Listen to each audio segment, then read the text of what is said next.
O Vasco foi muito abaixo, tanto em posse de bola, questão de mapa de calor. O Vasco jogou um primeiro tempo bem aquém do time do Flamengo. Para surpresa de todo mundo, você não mudou no intervalo, você voltou com o mesmo time. Muita gente esperava uma mudança que não aconteceu. Mas, de fato, no segundo tempo, o Vasco conseguiu um jogo com cara de clássico. O que aconteceu nesse intervalo para o Vasco ter mudado tanto essa postura? Um primeiro tempo que o Vasco praticamente jogou no lixo esses 45 minutos e no segundo tempo jogou com um jogo com cara de clássico como não jogou no primeiro.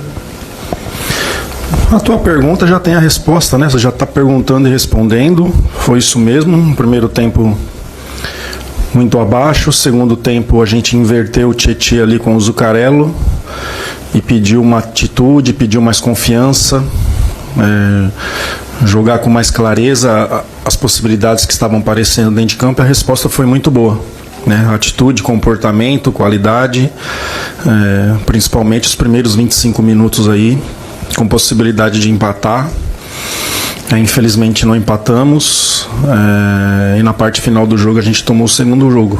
Mas foi isso, foi mais essa questão mesmo de comportamento, de confiança, e também essa questão tática aí da troca dos jogadores de lado aí surtiu um efeito positivo. Faltou confiança no primeiro tempo? Faltou a gente abrir mais linhas de passe e jogar um pouquinho mais para frente. Boa noite, Carilli. Jonathan Santos, BTB Esportes. É claro, é nítido, né, a falta de peças nesse momento, principalmente pelos lados no ataque do Vasco. Hoje teve informação do Vasco fechado com o Benjamin Garré e surgiu a informação também do Nuno Moreira do Casa Pia. Queria saber se foi um pedido seu, se é um jogador que te agrada, como é que você vê essa necessidade no momento do Vasco reforçar ainda nesse período da janela. Obrigado. Sobre isso, enquanto o jogador não estiver aqui, eu não vou falar, tá? A diretoria tem trabalhado bastante. Marcelo Santana está fora do país aí fazendo a correria que tem que ser feito, e assim, sobre jogadores eu passo para a diretoria falar sobre isso daí, né? Para quando estiver aqui dentro a gente comenta sobre os atletas. Fábio Wellington Campos, da Super Rádio Tupi. Eu queria te perguntar sobre o garoto do Zuccarello. Primeiro tempo de uma postura, segundo tempo ele se soltou bastante. Queria que você fizesse um comentário daquilo que você queria dele e o que ele te entregou.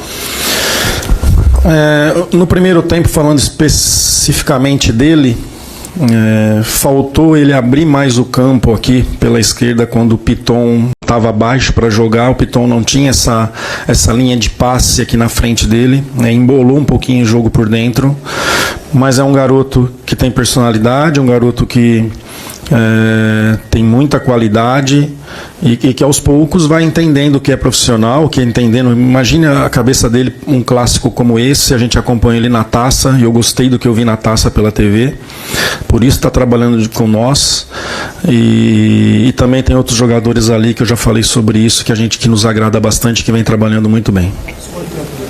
Não, você é um tempo do time, né? Você vai para o intervalo assim, poderia ter feito muitas substituições, o time foi muito abaixo. Então, para que crucificar nesse momento e tentar organizar com os mesmos jogadores, né? E a resposta foi boa. Um segundo tempo com uma atitude muito diferente, que tem que ser Vasco, que tem que encarar um clássico e que tem que ser Vasco sempre. Foi isso que eu falei agora no final do jogo.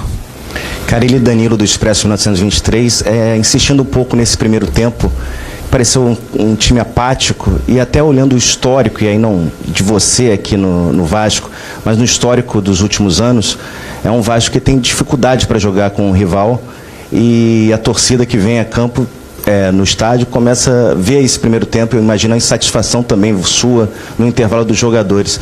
Tem como falar um pouco mais o que foi essa conversa no intervalo, porque eu acho que a torcida vaiou o time quando saiu, mas tem todo esse histórico de dificuldade de jogar com o Flamengo, de ser empurrado nas suas linhas e não conseguir trocar passes, não conseguir chutar gol. Você pode falar um pouquinho pra gente mais? Só vou repetir o que eu já falei, né? A conversa do intervalo foi isso. Mudamos ali o Zuccarello com o Tietê de lado, pedimos para que jogasse mais para frente. A gente no primeiro tempo do meio de campo recuando a bola para o Léo e o Flamengo subindo a pressão, tentar esse passe para frente, colocar a bola no pé dos nossos meias, né? E a resposta foi muito boa, né? Isso, nada de dura, nada de gritar, e sim buscar soluções para que a gente voltasse melhor para o segundo tempo. Boa noite, Carille, tudo bem? João Guerra, do GA. Eu queria falar sobre o setor defensivo, principalmente a dupla de zaga, né? O Lucas Freitas e o João Vitor. Na minha avaliação, eles ficaram bastante expostos, assim, por conta do meio-campo, que estava dando um espaço maior ali na frente da zaga. E eu queria perguntar para você como é que você avalia a postura dos dois nesse sentido, até porque eles foram bem avaliados pela torcida no fim do jogo, assim, foram dois jogadores que salvaram em relação ao que a torcida espera, assim, a torcida pensa. Mas eu também queria te perguntar sobre a questão do Maurício Lemos, que fez a estreia agora no segundo tempo. O Lucas Freitas, eu não sei se ele sentiu alguma coisa, foi só cãibra.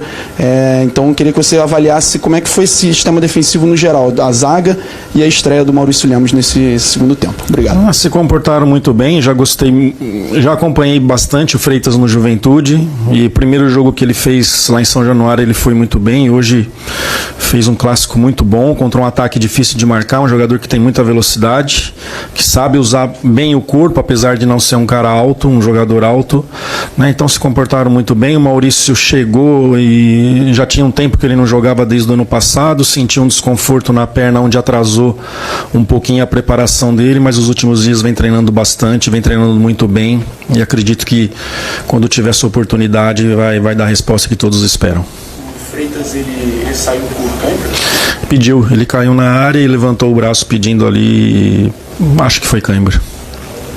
Boa noite, Carille, aqui o Sérgio, podcast Cruz Maltino. Nós vimos hoje o time voltando o que a torcida via ano passado, chutão para frente para o Verratti disputar, e deixamos de ver aqueles 2 primeiros jogos com o time com toque de bola. Eu até falei contigo em São Januário que o time estava com paciência para jogar. O que aconteceu nesses jogos do segundo jogo para cá, que não consegue mais fazer isso? E vimos até uma discussão entre o Jardim e o Verratti no final do primeiro tempo, né? Começando por essa discussão, eu não vi, tá? Não sei se é porque eu saí primeiro ali, eu não vi. Primeiro tempo foi de chutão, né? O segundo tempo a gente rodou a bola, procurou trabalhar pelos lados, só pensando rápido aqui, quantos cruzamentos o Puma chegou e fez no jogo. Zuccarello também chegou, Piton pela esquerda, mas o primeiro tempo foi abaixo como todo mundo, não achando alternativas e fazendo essa bola longa no Verratti, que não é o melhor para nós, porque a gente não tem jogadores para atacar espaço se o Verratti daqui um pouquinho ganhar a bola. A gente não tem característica para isso, por isso que a gente tem que ficar com a bola no nosso pé, abrir melhor linha de passe para que a gente entre no campo do adversário com a bola no nosso pé, né? Estamos tendo dificuldades, né, mas eu acredito que é o melhor que a gente tem que fazer e persistir e trabalhar com essa ideia de jogo. Boa noite, Carille. Roberta Barroso, da ESPN. Eu gostaria que você falasse dessa semana decisiva para o Vasco, que vai ser muito intensa. Na terça-feira tem a Copa do Brasil, no outro final de semana outro clássico, decisões importantes. Eu quero saber como equilibrar tudo isso. Obrigada. Primeiro é pensar terça, né? A gente não consegue, já são tantas coisas que a gente tem que trabalhar para terça, sem ter muito tempo para treinar, e depois a gente pensa no clássico, um clássico mais do que decisivo, onde a gente tem que fazer a nossa parte. Provavelmente pode acontecer de amanhã a gente sair fora do G4, né? Então é um jogo que a gente tem que fazer a nossa parte depois no final de semana e ver o que a rodada nos apresenta, se realmente a gente estiver fora. Então agora a cabeça terça-feira, um jogo decisivo, que a gente sabe da importância que está o campeonato, a Copa do Brasil, né? Todos valorizando demais e a gente também valorizando, e vamos se preparar bem para fazer um grande jogo. Carille, vai ser uma preparação especial, uma mobilização especial, porque uma semana é a mais decisiva aí desse início de ano, né? Tem a Copa do Brasil, que é muito valorizada pelo que o Vasco fez também no ano passado, e essa tentativa de classificação para o Carioca, né? Você pensa em alguma mobilização diferente, porque não vai ter tempo assim de treinar? E sobre o Coutinho, né, que atuou todo o tempo, ele vem de um desgaste, né, de um edema na coxa. Tem alguma preocupação em relação a ele para esses 2 jogos? Olha, eu já respondi como eu vou responder em outras situações. Eu acabei um clássico agora contra o Flamengo, cara. Não pensei ainda no que fazer, né? Estamos passando esse jogo, amanhã vamos nos apresentar de manhã para o treinamento, né? Já tem uma... Não estou falando de escalação, estou falando de mobilização, essas coisas. Eu não pensei em nada, não tem nem como pensar. né? A partir de amanhã, sim, sentar, analisar, ter uma reunião com os atletas para a gente decidir qual a melhor forma para a gente levar o jogo para terça-feira. Boa noite, Fred Uber, TV Globo. Queria te fazer uma pergunta mais genérica sobre a Copa do Brasil. Queria que você falasse um pouquinho o que representa essa competição para você e também falar sobre o fato de muitas vezes jogos em praças, cidades que não tem time de Série A, então que você falasse um pouquinho também sobre isso. Eu não entendi a pergunta, desculpa. O que representa a Copa do Brasil? O que representa a Copa do Brasil para você? E também falasse sobre essa oportunidade, às vezes, alguns torcedores em algumas cidades que não tem times na Série A, ver um jogo, por exemplo, do Vasco. Esse jogo vai ser em Cariacica, onde muitos times estão indo jogar lá, né? Daqui do Rio. Campeonato muito importante. Campeonato mata-mata, ou mata nesse caso agora um jogo só, depois ali na frente viram 2 jogos. Né? Para todos, sempre buscar título é importante, a parte financeira para o clube muito importante, porque é um campeonato que é muito valorizado. Então é a gente levar a sério todas as competições e agora viramos a chavinha do Campeonato Carioca e só pensamos na Copa do Brasil. Pode falar do Paulo Henrique? Só falar do Paulo Henrique rapidinho, que tinha condição de jogo, foi opção mesmo? Sentiu ontem durante o treino, né?